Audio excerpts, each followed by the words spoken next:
Ce programme est financé par les amis et partenaires du ministère de Joyce Meyer.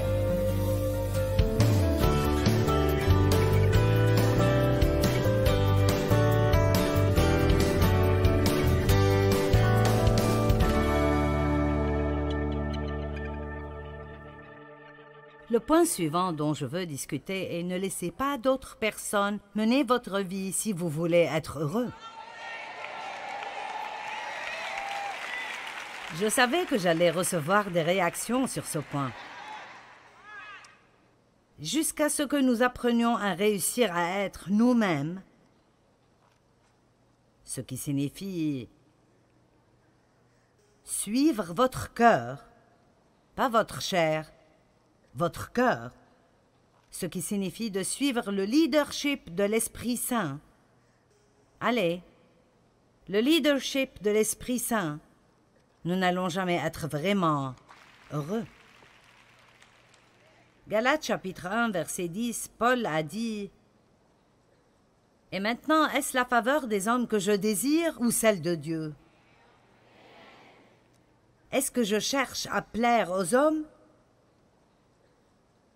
Si je cherchais encore à plaire aux hommes, je ne serais pas serviteur du Seigneur Jésus-Christ. » Paul a dit « J'aurais perdu toute cette opportunité d'être un apôtre du Christ. » Et je peux vous le dire, si j'essayais de rendre les gens heureux, assurez-vous que je ne serais pas devant vous, ici aujourd'hui. C'est impressionnant ce que nous nous trompons nous-mêmes et ce que nous trompons également les gens autour de nous. Parce que Dieu n'a pas juste quelque chose pour vous qui vous satisfera, mais il veut vous utiliser pour accomplir quelque chose en quelqu'un d'autre. Et j'aurais probablement raison si je dis que la majorité des personnes ratent l'accomplissement de leur destin. Parce que ce qui est garanti est que l'ennemi apportera contre vous la menace du rejet si vous osez suivre Dieu complètement.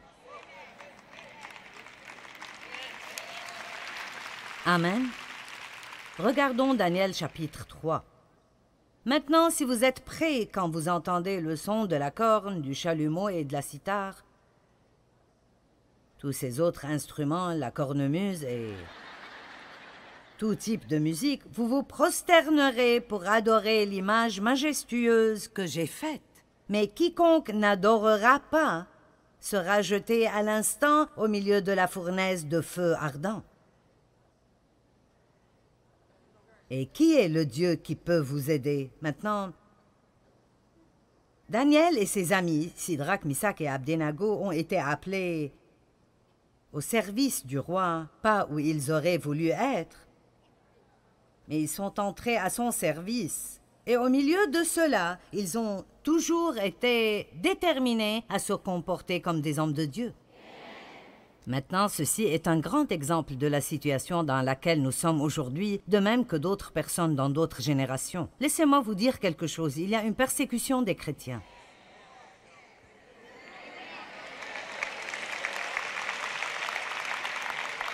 Maintenant, si vous êtes un chrétien sournois, un chrétien secret du dimanche matin, alors vous pourriez éviter la persécution.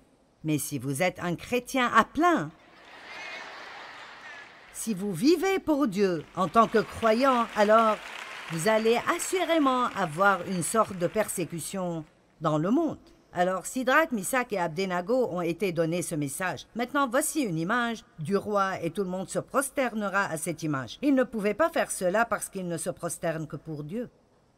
Alors voici la menace. Nous avons toujours des menaces. Si vous ne vous prosternez pas, vous allez souffrir pour sûr.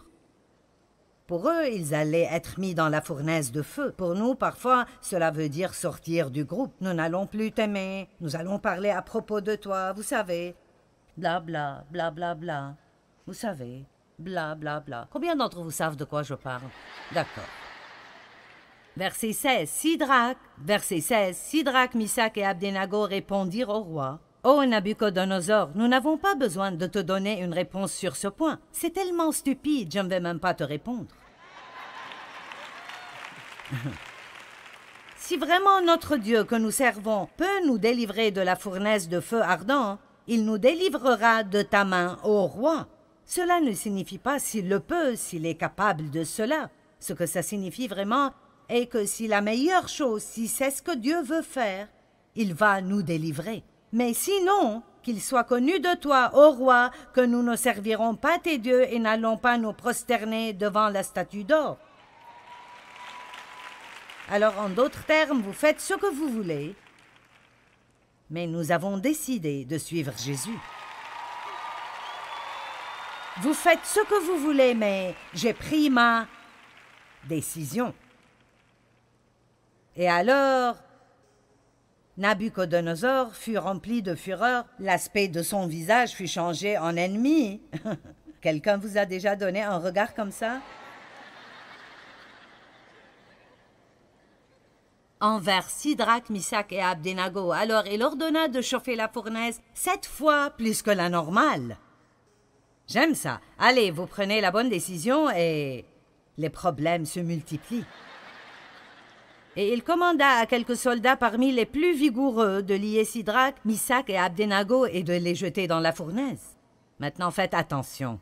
Alors ces 3 hommes furent liés avec leurs habits, leurs tuniques, leurs robes, leurs manteaux et leurs autres vêtements, et jetés dans la fournaise de feu ardent. Comme l'ordre du roi était pressant et la fournaise excessivement chauffée, la flamme de feu tua ces soldats du roi qui y avaient jeté Sidrac, Misac et Abdenago.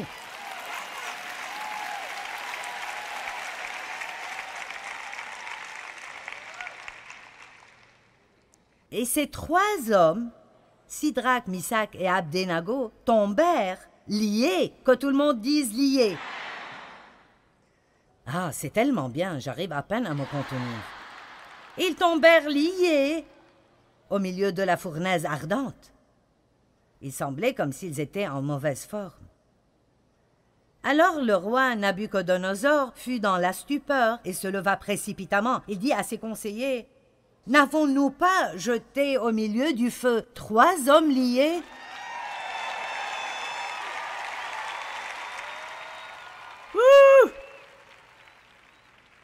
Ils répondirent « Certainement, ô roi !» Verset 25, il reprit et dit « Eh bien, moi, je vois 4 hommes. Maintenant, écoutez. Attendez,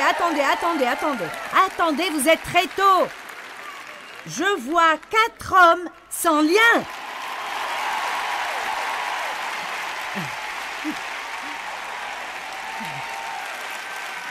Trois d'entre eux sont entrés liés, le 4e est entré avec eux, et il a effectivement utilisé ce que le roi voulait utiliser pour les détruire afin de couper les entraves de leur vie.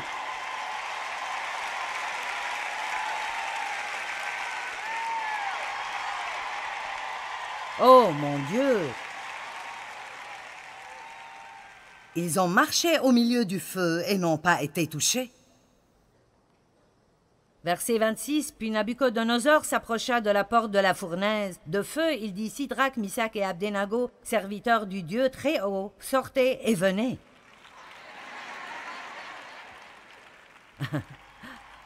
Oh, quel message! Vous avez quelque chose de différent. Vous devez venir et nous raconter ce que c'est.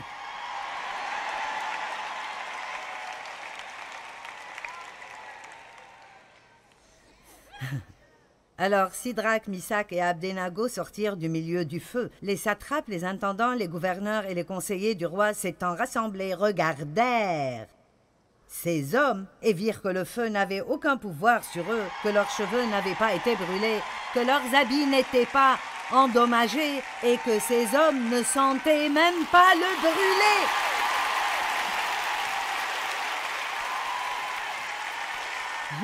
Ils n'avaient même pas l'odeur du feu. Amen! Alléluia!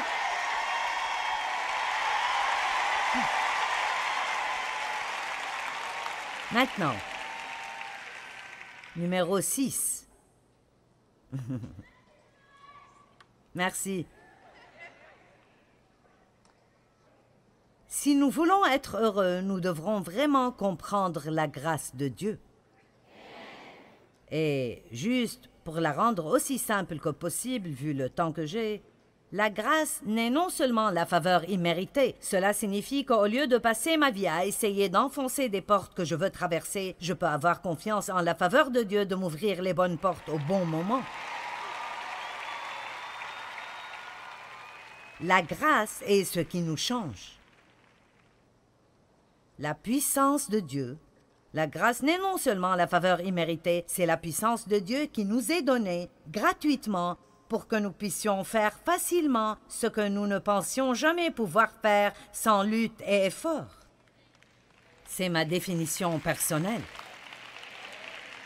Je répète, la grâce est la puissance de Dieu qui nous est donnée gratuitement. Ce que nous devons faire, c'est la recevoir. Elle nous met à même. La grâce et la puissance qui nous met à même nous permet de faire facilement ce que nous ne pourrions pas faire sans lutte et effort si nous n'avions pas Dieu. Écoutez-moi, j'ai essayé tellement d'années de me changer parce que je savais que j'avais des problèmes. J'ai essayé d'être heureuse et d'être en paix. J'ai essayé d'être une meilleure personne. Vous savez, j'ai essayé et essayé et essayé. Et au lieu que ça marche, je devenais pire parce que plus nous sommes frustrés, plus nous nous empirons. Et Dieu a commencé à m'enseigner par sa parole qu'il n'y a que sa grâce qui peut me changer. Pour rendre cette histoire un peu plus courte, nous sommes sauvés par sa grâce, nous comprenons cela. C'est comme, eh bien, je suis là, Dieu. J'ai tout essayé. Si tu ne m'aides pas, je suis foutu. Et nous recevons. Nous n'obtenons pas le salut. Je n'aime pas ce terme. Combien de personnes ont obtenu le salut? Nous avons à peu près 1200 personnes qui ont reçu Christ dans cette conférence. Vous ne pouvez pas obtenir un cadeau gratuit. Vous recevez des cadeaux. Vous êtes sauvés par la grâce, par le moyen de la foi. C'est un don de Dieu, ce n'est point par les œuvres. Et de la manière par laquelle nous sommes sauvés, nous devons apprendre à vivre. Maintenant, la grâce est une série d'enseignements de 20 parties. Et j'ai juste 3 minutes pour cette section. Alors laissez-moi vous dire que, à n'importe quel moment où vous vous sentez frustré, c'est parce que vous essayez de faire quelque chose.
que Dieu seul peut faire.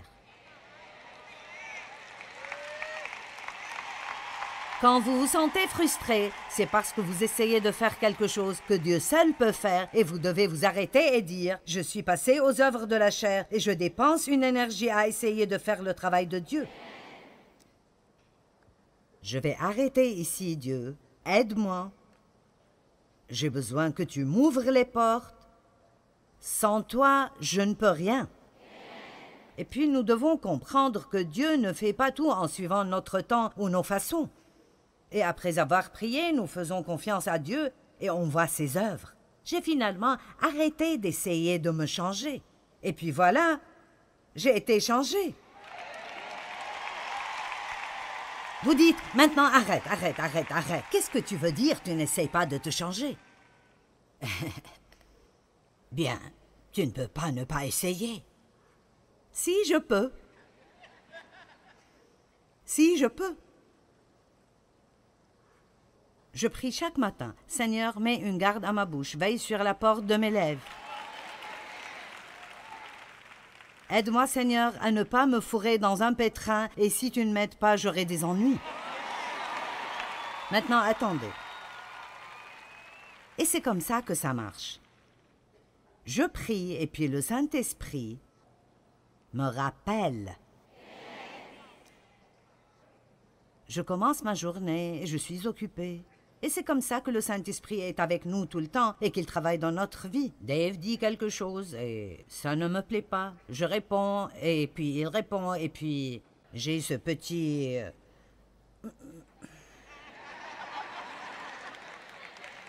Bon, vous voyez, vous avez compris. Maintenant, vous savez, peut-être que vous n'êtes pas comme nous et vous dites de quoi est-ce qu'elle parle. Eh bien, le Saint-Esprit vit en nous et la Bible dit dans Romains 7,6 que nous sommes délivrés de la loi. Nous ne vivons plus par toutes ces règles et régulations sur la manière dont nous devons vivre pour que Dieu nous aime, mais nous vivons maintenant par les impulsions du Saint-Esprit. La vérité est que si je fais 100 erreurs avec ma bouche aujourd'hui, Dieu va toujours m'aimer, je vais toujours aller au ciel, mais je veux faire ce qui est bon parce que je l'aime. Alors au lieu de dire « Bon, je ne vais juste rien dire aujourd'hui pour ne pas avoir des problèmes. » Parce que tout ce que nous savons faire est d'être extrémistes. Je ne vais rien dire du tout pour ne pas avoir des ennuis. Et cela ne marche pas. On le sait tous. On peut se taire pour une petite période, mais quand nous ouvrons notre bouche...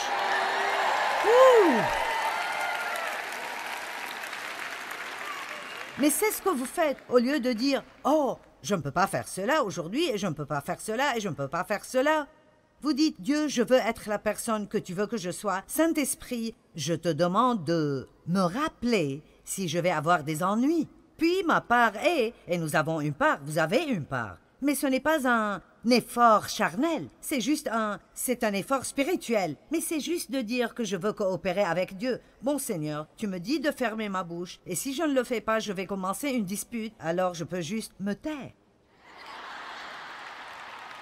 Vous n'avez pas compris cela, est-ce que c'est difficile?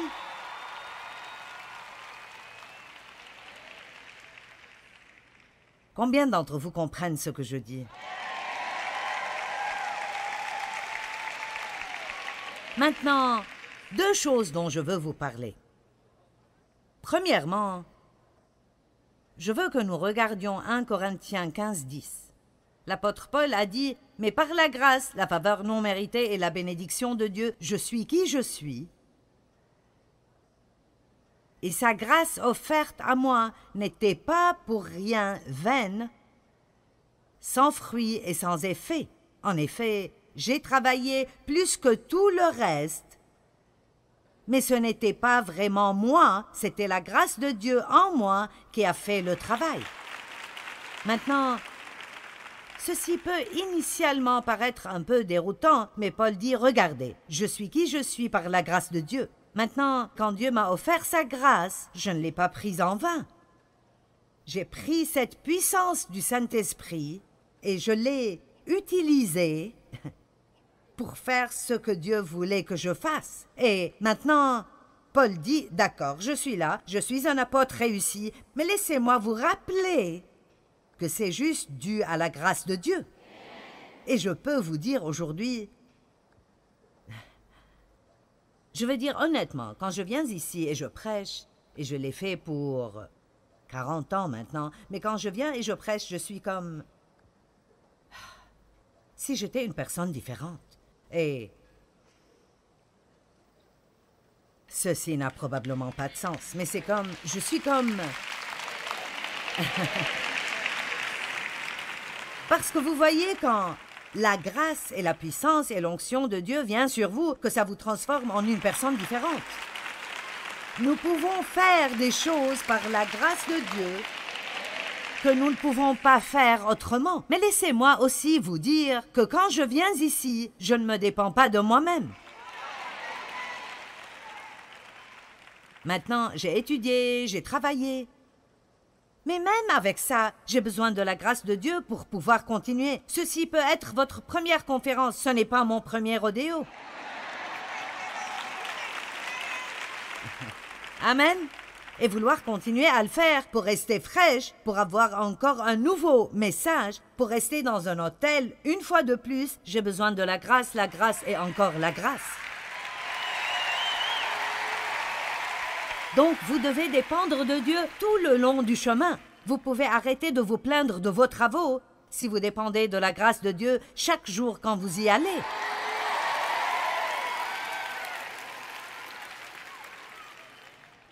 Oh, j'aurais aimé avoir un jour de plus.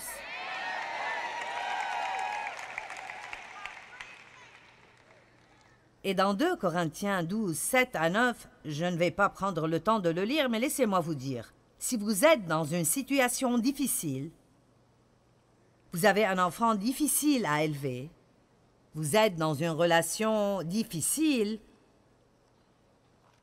vous êtes dans une relation avec une personne qui est vraiment difficile à supporter.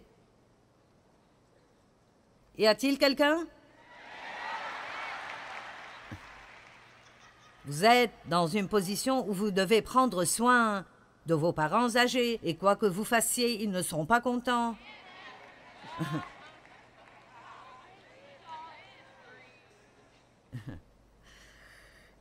Oui. Je veux que vous m'écoutiez. Quel que soit l'endroit où Dieu vous a placé,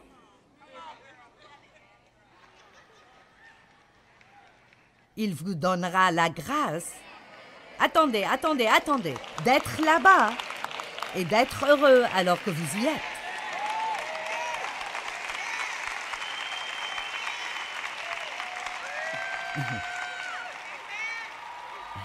Paul prie que Dieu s'occupe de ce que la Bible appelle épine dans la chair.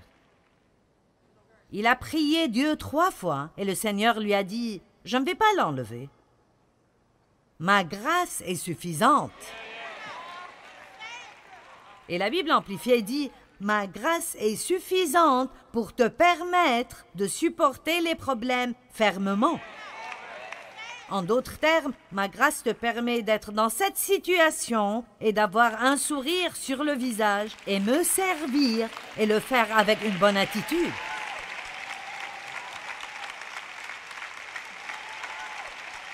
Mais vous n'allez pas avoir la grâce si vous êtes comme « Oh, je dois aller à ce travail stupide et conduire dans cet embouteillage stupide et je ne fais pas assez d'argent et je déteste ce travail et je déteste les gens. » Alors ne vous attendez pas à recevoir la grâce. Mais si vous vous levez et vous dites « Dieu, c'est là où je suis maintenant. Et je veux avoir confiance en toi que quand tu termines avec moi ici, tu vas me mettre ailleurs. Mais entre-temps, je vais y aller par ta grâce avec un sourire sur le visage. Et je vais te représenter et je vais te glorifier. » Amen. C'est ce que la grâce veut dire. La grâce ne veut pas dire de pardonner ma stupidité. Elle le fait aussi. Mais la grâce me donne le pouvoir. Et je dois partager encore un point. Numéro 7.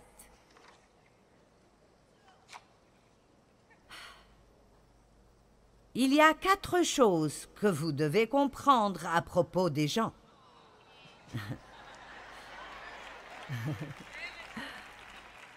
Numéro 1, on a besoin d'eux. Nous ne pouvons pas continuer sans eux. Et Dieu l'a voulu. Il nous a formés de façon à ce que personne n'a tout.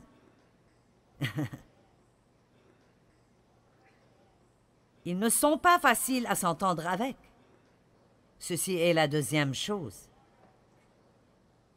Numéro 3, la plupart des gens avec qui nous devons travailler ne sont pas comme nous. Et on les regarde et on pense, quel est ton problème? Comment tu peux être comme ça? Pourquoi tu as fait cela? Et avec les gens, vous ne devez pas être hypersensible et facilement blessé. Mais nous devons être extrêmement généreux à pardonner. Amen. Je sais maintenant que vous voulez le reste des points, pas vrai? Je vais juste vous les lire rapidement. Apprenez le pouvoir de la prière. Au lieu d'essayer de faire tout vous-même, priez à leur propos. Soyez positifs et remplis d'espoir. Soyez reconnaissants. Soyez obéissants. Et décidez d'être heureux. Amen.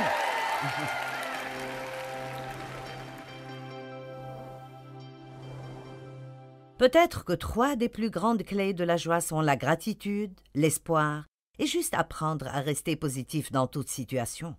Vous savez, ces choses peuvent faire une grande différence dans la création d'une vie heureuse. Elles étaient une révélation pour moi et elles m'ont vraiment aidé à transformer mon attitude. Je sais que vous voulez vraiment être heureux. Qui ne veut pas être heureux? Nous voulons tous être heureux.